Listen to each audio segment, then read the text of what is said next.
$30 device on your network could give an attacker complete control of your most critical servers. I'm talking BIOS access, keystroke injection, boot media manipulation, and it's all happening below your endpoint detection.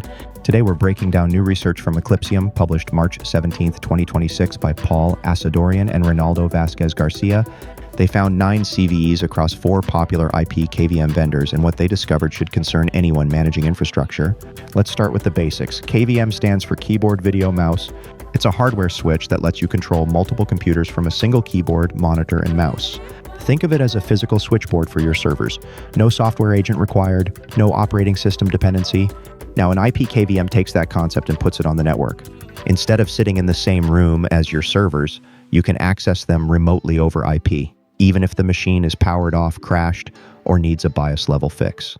That's incredibly powerful and incredibly dangerous if the device itself is compromised. Here's where the $30 problem comes in. Enterprise IP KVMs from vendors like Raritan or Vertiv run $500 to $2,000. They have security teams, firmware signing, update processes, but a new wave of mini and tiny IP KVMs has hit the market. Devices like the Jet KVM, the Sipeed Nano KVM, the iNet RM1, running anywhere from $30 to $100. These cheap devices are showing up in data centers, home labs, and enterprise environments, and most of them were built with zero security architecture.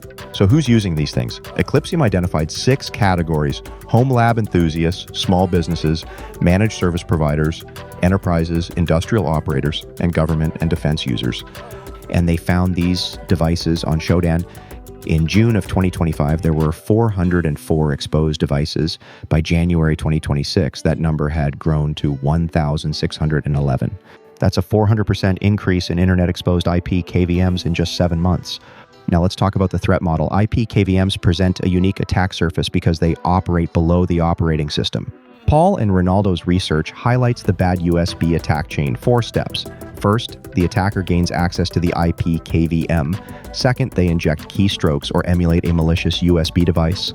Third, they manipulate boot media or BIOS settings. Fourth, they achieve persistent undetected access. Your EDR won't see this, your antivirus won't see this. This is sub-OS level compromise. Now let's get into the 9 CVEs. Eclipsium found vulnerabilities across 4 vendors. First, the iNet RM1. 4 CVEs. The most serious issues here are the lack of firmware signing and exposed UART debug ports. iNet has indicated they have no plans to fix the firmware signing or UART issues. That's not a patch delay. That's a vendor telling you the vulnerability is a permanent feature. Second, the Anjeet ISO-ES3 KVM, 2 CVEs that chain together to achieve remote code execution with a CVSS score of 9.8. CVE 26-32297 and CVE 26-32298 chain together to give an attacker full remote code execution. No fixes planned, no vendor response. This device is effectively a pre-installed backdoor. Third, the Sipeed Nano KVM, 1 CVE. And here's a bright spot. Sipeed actually responded.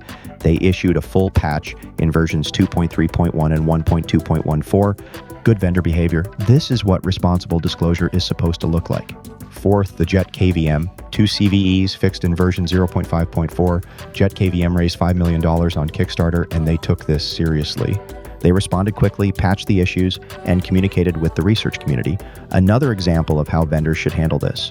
Now here's the pattern that Paul and Ronaldo's research really exposes.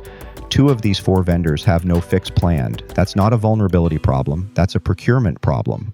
These devices are being purchased by IT teams who have no idea what firmware is running, whether it's been signed, or whether the vendor even has a security team.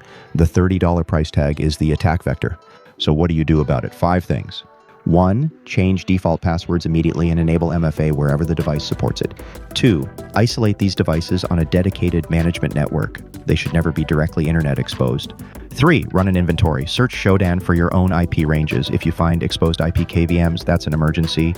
4, check your firmware versions right now. If you're running Jet KVM, update to 0.5.4. If you're running Sipeed Nano KVM, update to the patched versions. If you're running iNet RM1 or the Anjeet ISO-ES3, understand there is no fix coming. 5, monitor these devices, log access, alert on anomalies, treat them like the high-value targets they are. The bottom line, go audit your KVM deployments today.